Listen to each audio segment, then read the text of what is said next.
အာဖရိကတိုင်းမှာအရှည်မီတာ2000ကျော်ရှိတဲ့မြေပြင်အကွဲကြောင်းကြီးတစ်ခုဖြစ်ပေါ်နေပြီးလမ်းတွေအိမ်တွေနဲ့စာသင်ကျောင်းတွေပါပျက်စီးနေပါတယ်။ဒါဟာအာဖရိကတိုက်ကြီးနှစ်ချမ်းကွဲထွက်တော်မဲ့နမိတ်လက္ခဏာတစ်ခုလို့သိပ္ပံပညာရှင်တွေကယူဆနေကြပါတယ်။တစ်ဘာကြောင့်ကွဲထွက်ရတာလဲ The East African Rift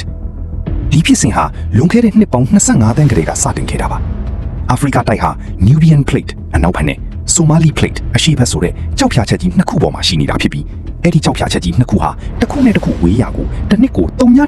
လက်မနှုန်းလူလက်သေးရှိနှုန်းလောက်နဲ့ဖြည်းဖြည်းချင်းခွဲထွက်နေကြတာပါ။နှစ်2018ခုနှစ်ကကင်ညာနိုင်ငံကအကွဲကြောင်ကြီး2018ခုနှစ်မှာကင်ညာနိုင်ငံနိုင်ရိုဘီမြို့အနီးမှာပေ60ကျော်အထိကျတဲ့အကွဲကြောင်ကြီးပေါ်လာခဲ့လို့တကမ္ဘာလုံးကအာဖရိကတိုက်ကြီးအခုပဲကွဲတော့မရအောင်ထိတ်လန့်ခဲ့ကြပါတယ်။ဒါပေမဲ့နောက်ပိုင်းမှာတော့ဒါဟာတက်တိုးနဲ့ကြောက်ဖြာချက်တွေကြောင့်မဟုတ်ပဲမိုးသိမ်းထန်စွာရွာသွန်းလို့မြေစီလွာတိုက်စားမှု erosion ကြောင့်ဖြစ်ရတာလို့သိပ္ပံပညာရှင်တွေကရှင်းလင်းခဲ့ပါတယ်။3 super plume ဆိုတာပါလေ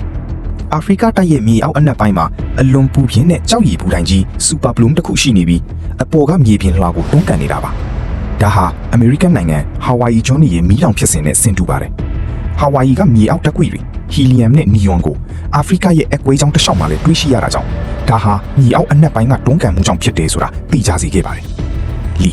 အနာဂတ်မှာဘာဖြစ်လာမလဲ။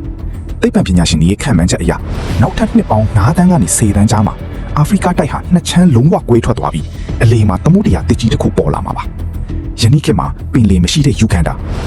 နဲ့ဇမ်ဘီယာလိုနိုင်ငံတွေဟာအနာဂတ်မှာကမ်းရိုးတန်းရှိတဲ့နိုင်ငံတွေဖြစ်လာနိုင်ပါတယ်။အာဖရိကရဲ့အရှေ့ဘက်ခြမ်းဟာမဒါဂတ်စကာကျွန်းလိုမျိုးတီးခြားကျွန်းတိုက်ကြီးတစ်ခုဖြစ်သွားပါလိမ့်မယ်။ကျွန်တော်ကတော့ကိုတပ်ပါ။ဘဟုတုတအကြောင်းအရာတွေကိုသိချင်ရင် like and follow လေးလုပ်ပေးကြအောင်နော်။